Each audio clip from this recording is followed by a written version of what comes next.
Welcome to Momma from Scratch. My name is Emily if you're new, and thank you so much for stopping by.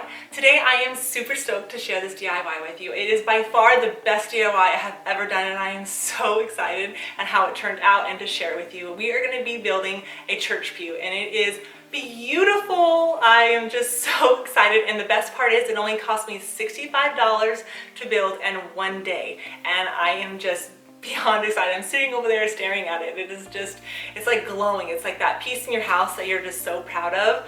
Yeah, that's my church pew. So I actually did not even know where to start with building one. So I went online and I couldn't find any tutorials at all on how to build one. So I actually got onto Pinterest and I was looking at different styles and how legs and the curvatures and what cuts I wanted. And then I saw a picture somebody posted of how they built their ends of each pew, and I was like, that's how we're gonna make it. So I want to say thank you to them for doing that. This is a DIY, so you can make it exactly the way you want to. I made mine a bit more shorter for the depth of my legs, and I also made it longer. Mine's almost 6 feet wide. So you can do it shorter, longer, whatever you want. Just know that just use the basic principles and you can have your very own church pew.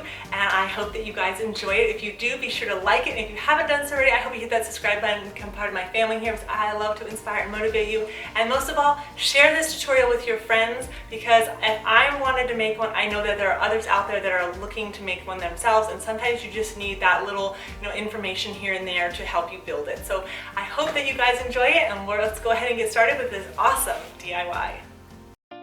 So for the supplies you're going to want are two 2x10s. You're going to want 2 at 36 inches and then 2 at 24 inches. I have one 2x6 by 51.5 inches. This is optional. If you go ahead and do two 2x10s by 55 inches for the bench part, you don't need the brace or the L brackets, but I ended up using 1x10s for this. And then I have a 1x3 by 55, and I have a 1x2 by 55. Those are the trim pieces. And then I have for the side and middle brackets, I have 2x2s, and they're cut at the specified lengths.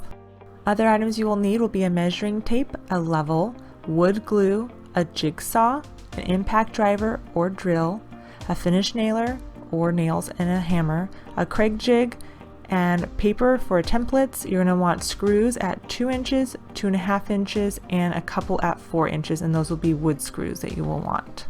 As always, you can have your hardware store cut down the pieces for you, as I did, and then I'm just having everything sanded with 80 grit paper. First, I'm going to take one of my sheets of paper and then my measuring tape, and I'm going to put 5 inches on each side. I would like a gap underneath each of the legs, like a traditional pew has. This is completely optional. And then you're going to draw out your gap. You can have it really curvy, you can have it very simple.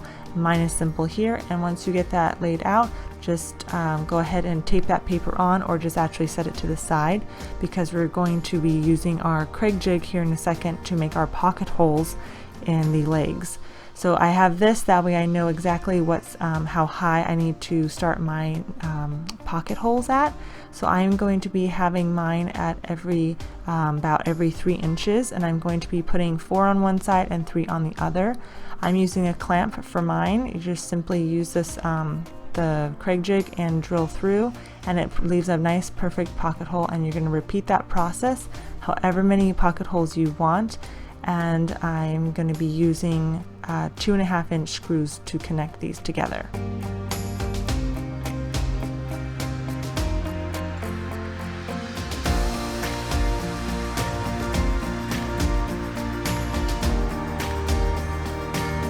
Now that I have the one side done, now I'm going to put them in opposite right in the middle and put 3 on the other side, and that way we have a connection going both directions, pulling the 2 legs together.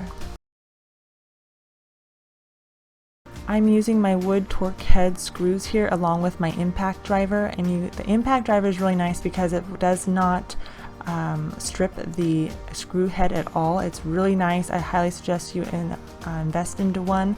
It has been life-changing since we got ours this last year. Once you have repeated that to both legs on each side, then I'm going to take my jigsaw and go ahead and start cutting on my template. Now I left the paper on here, and then once I got started I just kind of eyeballed it and saw the design that I wanted, and you can see it just goes through very nicely, and it just cuts off. It doesn't take much time at all. I really like using the jigsaw. It makes everything so much easier. You can see how nice that looks. You could do it a little bit deeper, but I like the way that looked. Then I drew on the rest of my design. This is where you can use your papers as templates if you wanted to. I did that as well, kind of figuring out where I wanted my design, and then I just followed my line and went up from there.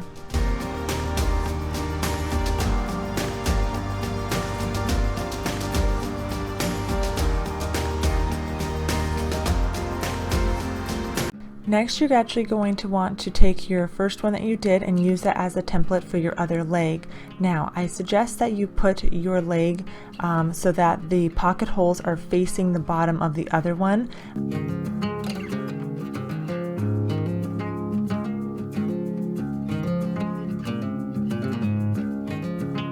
Once everything is all cut, go ahead and take either 80 grit or 120 grit sandpaper and smooth out all of those edges, because this is going to be our finished look here and we want it nice and smooth. Nobody wants any splinter.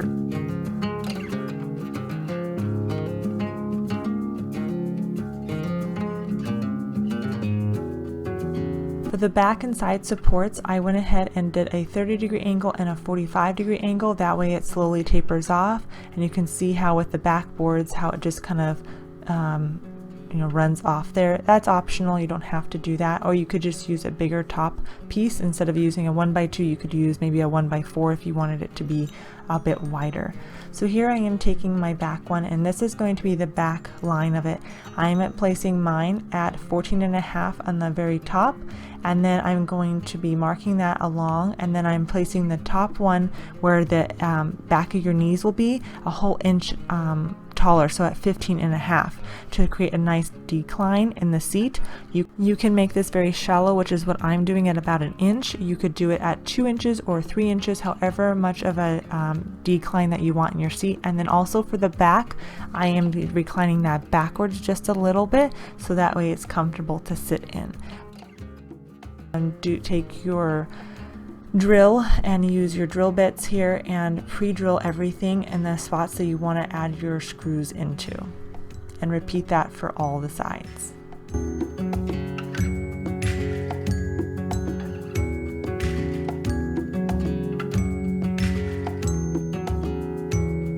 Next, go ahead and take your wood glue and make a nice thin strip all the way down each of the boards. Place the boards back on in the position that you want, and then go ahead and use your drill or your impact driver with the 2.5-inch screws and secure those in.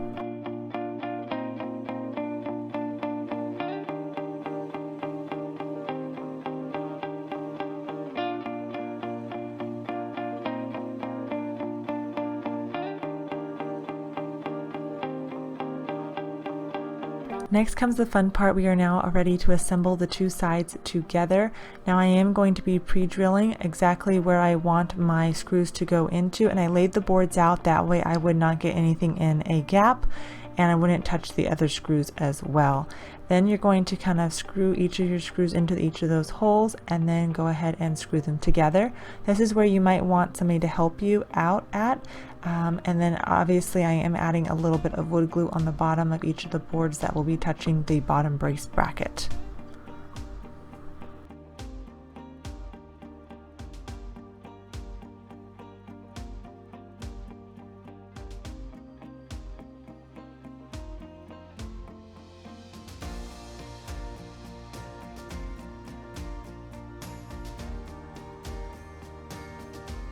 Now this is where I would have probably changed this out. Instead of using the 1x10s, I would suggest using 2x10s for this area, because it's much stronger, but we live and learn. And so I'm adding the wood glue to the backs of each of the back areas, and I'm using 1x6s for this, and they worked out just fine. Again, I am pre-drilling, that way nothing doesn't split the wood or anything like that. If you don't pre-drill, you're going to split the wood, and then you're going to have more work for yourself, so don't do that.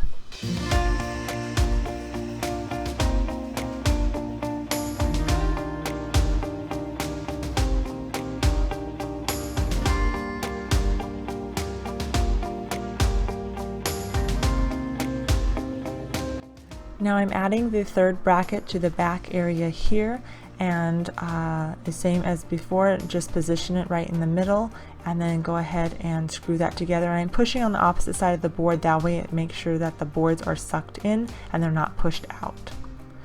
Then for the bottom area, this is where I actually modified it. I ended up chopping this piece in half and using one at 4 inches and one at 5.5 inches, because as I did this I realized sitting on the bench it just wasn't strong enough because of the 1x10s. So I used thick L brackets here on the bottom and added a 2x6 in between for that extra added support, and then I added the other brackets there. And I like this. I didn't want another divider going all the way down to the floor. I actually made one and I didn't like the way it looked, so I left it clear like this. Now for the top board, again, add a small bead of glue all the way down. I'm using the 1x2 here. Use your finish nailer and nail away. If you don't have one, just use finished nails and a hammer and hammer in, and you're good to go. Now for the bottom piece, you could just leave it completely straight, but I wanted to be a little bit different and a little bit more dainty, so I actually decided I'm going to scallop them. What I did was I took a piece of paper and folded it ×4, and then I cut my scallop the way I wanted, and then I'm just using that as my template again, and drawing that onto my 1x3 board here, and you can see that I've already used that. I'm just using my jigsaw and then going kind of like in a half U shape towards each other, making a really nice scalloped edge. I was so excited about this. I would like to do everything in my house with scalloped edges now. And just as before, I used sandpaper and smoothed out all of the edges. I added a small bead of glue to my 1x3 scalloped edge, and then I started using my finished nails. I did each side, and then I just slowly made sure that it was level with the seat area. Now for the side gaps, you could use wood filler for this, but I did not like the way this looked. You're going to have a little bit here and there, so I decided to just use a finishing piece of trim, and I cut down to a 45-degree angle and then made my corner cuts there, and I wanted to use that. Now it does look a little bit funny now, but it will all be painted, and then you just take your finish nailer and nail those all together.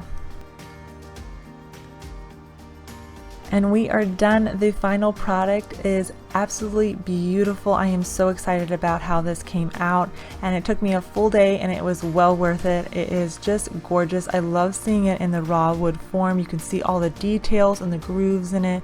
I love the scalloped edge. I am just so thrilled and happy with how this project came out. I hope this has inspired you all to make one yourself, and I cannot wait to make more because I can guarantee I will. I am planning on painting it and distressing it and everything, but I wanted to show it to you in the beautiful raw wood form it is. If you decide that you want to make one, please tag me, share this with your friends, like this video, and subscribe if you haven't done so, because I absolutely love to inspire and motivate you. I hope you guys enjoyed this, because this was an absolute blast and by far my best DIY yet. I hope you all have a beautiful, wonderful day. Thank you again so much for watching, and I'll see you soon.